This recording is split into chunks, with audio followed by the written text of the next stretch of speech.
Hoje tem um movimento importante, né? O presidente Jair Bolsonaro sai de Brasília e vai ao Rio de Janeiro para se encontrar com o prefeito da cidade, Marcelo Crivella. Digamos que não é um encontro desejado, especialmente por um político com boa popularidade, bem avaliado, como ainda é o presidente da República, Jair Bolsonaro, se encontrar com um político que exala má avaliação, né? As pesquisas indicam, é claro, ainda há muito tempo para a eleição municipal, mas a última pesquisa feita pelo Instituto Datafolha revelou que se a eleição tivesse acontecido há pouco tempo, o Marcelo Crivella não iria sequer ao segundo turno. Perderia a vaga no segundo turno para o Marcelo Freixo e para o Eduardo Paes, não é?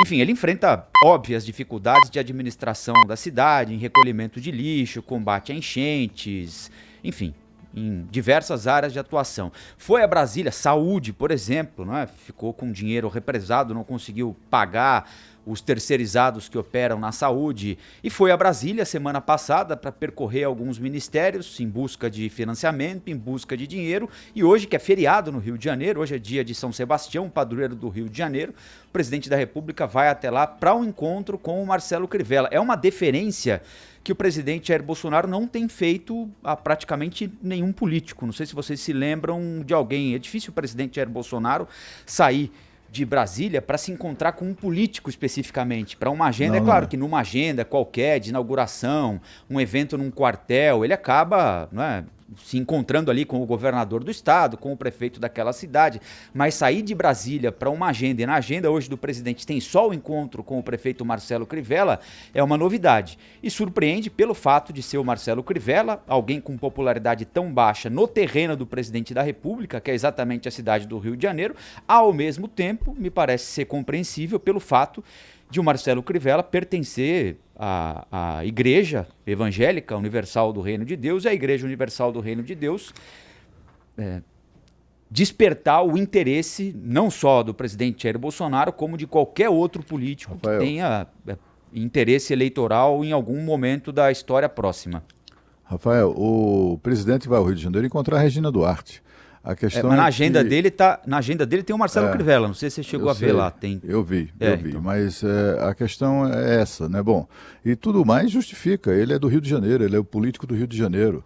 A cidade e o Estado estão em situação deplorável. O interesse do presidente pela administração pública na cidade e no Estado do Rio de Janeiro são mais do que compreensíveis e portanto, podem justificar esse interesse. Mas o presidente, do ponto de vista do protocolo, para fazer o deslocamento, precisa ter agenda, fixar a agenda, etc. e tal. Certamente havia ali um interesse do prefeito de conversar com... E aí acabou sendo a justificativa oficial, mas ele está indo para o Rio de Janeiro para conversar com a Regina Duarte e saborear a eventual aceitação do convite que ele fez a ela para assumir a Secretaria Especial de Cultura lá aqui do seu governo. Que não está na agenda oficial esse encontro com a Regina Duarte, né? Esse encontro é um encontro que vai acontecer, mas que não está na agenda oficial do presidente. O Marcelo Crivella esteve em Brasília recentemente, né? E foi pedir ajuda ao governo federal a respeito da situação do Rio de Janeiro. Dizem na época que ele foi mal recebido pelo presidente da República, um dos deputados aí do PSL, né, que conversou conosco aqui, ligado ao presidente da República, no Bastidores do Poder, chegou a falar que houve ali um mal-entendido entre os dois. O presidente parece que não gostou do jeito como o Marcelo Crivella pediu os recursos para o Rio de Janeiro. Então pode ser também uma tentativa de voltar a se aproximar ao Crivella, porque, como disse o Rafael, eu não vejo o Jair Bolsonaro subindo no palanque do Eduardo Paes, muito menos do Marcelo Freixo no Rio de Janeiro. Ele tem uma intenção de fazer o Hélio Negão um político importante no Rio de Janeiro, mas não é para agora, né? Acho que ainda que seja criada a Aliança pelo Brasil, me parece muito longe a possibilidade do Hélio Negão disputar a prefeitura do Rio. Para isso ele teria de botar o Hélio Negão para disputar, mesmo que seja uma possibilidade distante, eu concordo com você, para disputar contra o candidato da Igreja Universal, né? Que tem, em tese, o direito de se reeleger, de procurar a reeleição. Né? Não é uma disputa fácil, né? Esse encontro definitivamente não é um encontro eleitoral, não. E é aquele cuidado que os burocratas sempre têm, os assessores de presidente, não é só deste, mas de qualquer presidente, para minimizar o dano. Se eventualmente não ocorrer o encontro do presidente com a Regina Duarte, aí a viagem terá sido justificada pela reunião com o prefeito. É basicamente isso, mas o que leva o presidente ao Rio de Janeiro é a expectativa de uma reunião e do anúncio da Regina Duarte como a futura secretária ou talvez até ministra da Cultura. Bom, o presidente aguarda para hoje, então, essa resposta da Regina Duarte, convidada para assumir a Secretaria Nacional da Cultura após a demissão do... Aliás, como é que o Roberto Alvim foi parar no governo, né? Ninguém sabia que estava levando um nazista para o governo, um lunático, enfim, mas o sujeito o fato é que o sujeito chegou lá, né?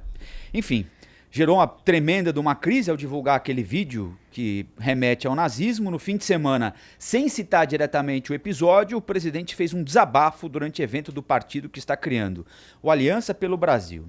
Ele de novo reclamou muito, né? Diz que não sabe como as pessoas ficam felizes com cargos no executivo, porque afinal de contas, né, foram tocar campainha na casa dele para pedir para ele ser eleito presidente da República. Admitiu que cascas de banana têm feito vítimas fatais no governo. Não podemos esquecer que as cascas de banana não aparecem na tua frente do nada, alguém coloca ali.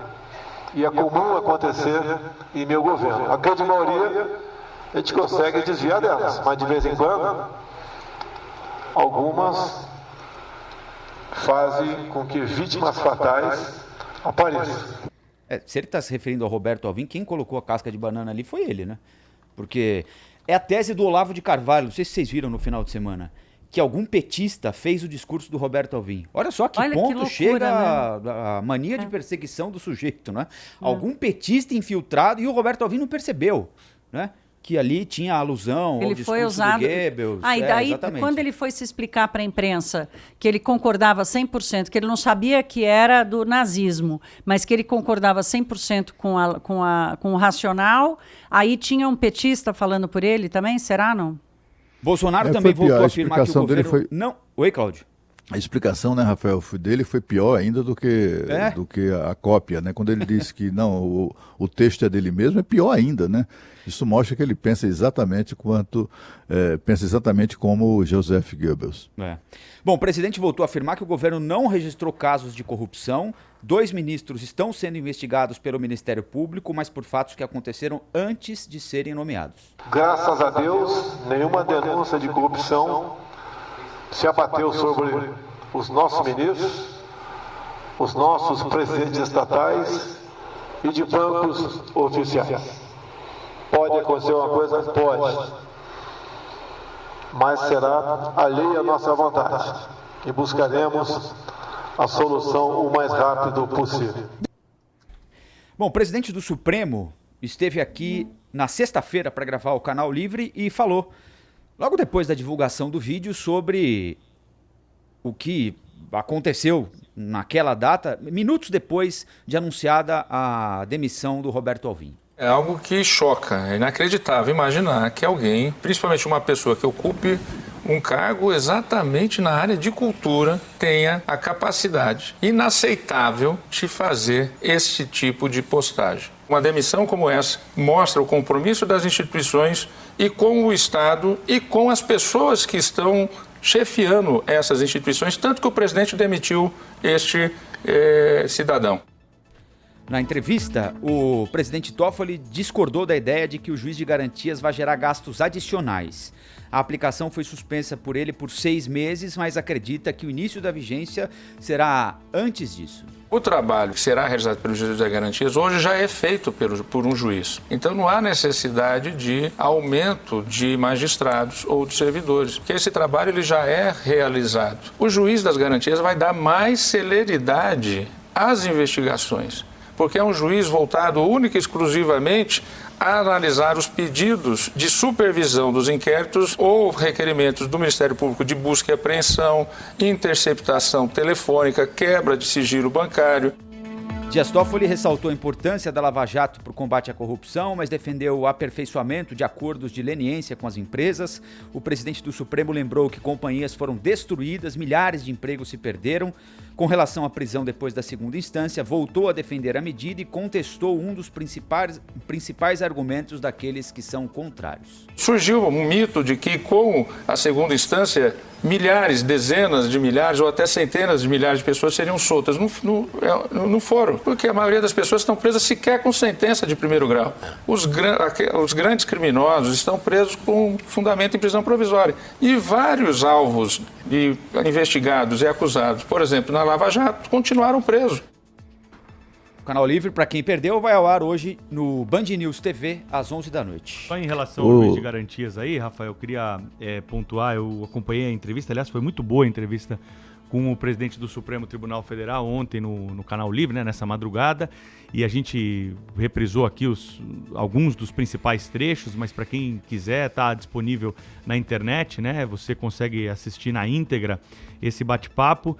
Em relação ao juiz de garantias, o ministro Dias Toffoli, ele deu as explicações necessárias a respeito da decisão e deixou muito claro que o plenário do Supremo Tribunal Federal ainda vai balizar esta questão, né? E ele reconhece, de alguma forma ali nas suas respostas, eu analisei até atentamente as palavras escolhidas para responder sobre esse assunto, ele reconhece que houve ali uma precipitação na aprovação dessa medida pelo Congresso Nacional. Esse assunto não estava maduro, tanto é que ele, de alguma forma, tenta justificar o que chama de interpretação, e que, na minha visão, é muito mais legislação por parte dele do que interpretação, quando ele amplia o conceito, né, e acaba determinando para que crime isso vai valer, para quando isso vai valer na esfera jurídica. Então esse assunto não está pacificado no mundo jurídico.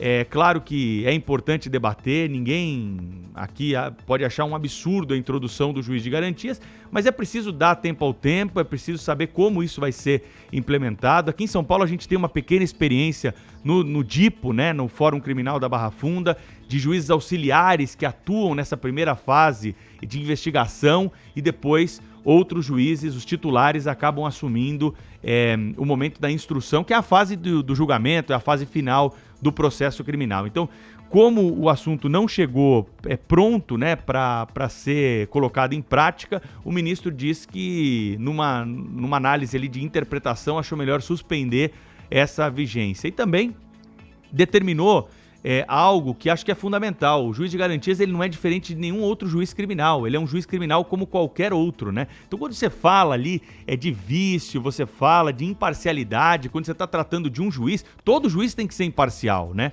Não, em tese, um juiz de garantias vai ser mais imparcial, por quê? Do que outro juiz. E outro juiz de instrução não pode ser mais parcial, né, em relação a um caso. O fato do juiz ter deliberado a respeito de pedidos dos advogados, dos promotores, dos delegados, não o torna mais parcial ou não na minha avaliação. Essa que é a grande discussão que envolve a figura do juiz de garantias ou das garantias, como queiram. O importante na minha avaliação, é que isso foi jogado para frente, né, para dar um pouco mais de respiro e a gente saber como que isso vai ser digerido, né, pela comunidade jurídica, também política, porque uma coisa está ligada à outra, e é claro que a gente não quer a implantação de um sistema que traga mais insegurança jurídica, né? E isso é que o juiz de garantias traria se fosse implementado já a partir dessa semana, como previa a sanção do presidente Jair Bolsonaro.